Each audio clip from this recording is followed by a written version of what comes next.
Good morning. This is Jeff White from EuroSafety. I'm president and CEO. And when I'm not doing that, I am playing with technology. So at EuroSafety, we have got some great technology. If you've been watching our social media, you already know the kind of knowledge base that we bring to our clients. And if you've ever trained with us, you know that the levels to which we go to make sure that our students can understand. I can't wait to show you something new. Come on. So inside of our presentations, we do a ton of 3D work. We've been investing in 3D technology ever since we possibly could.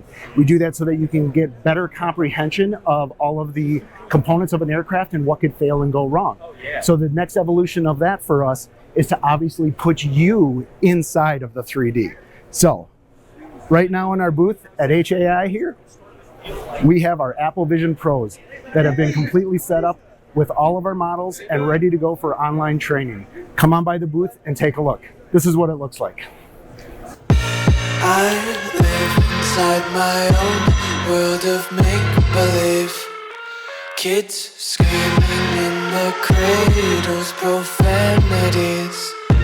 I see the world through ice covered in ink and bleach. Cross out the ones who heard my cries and watched me weep. I love everything.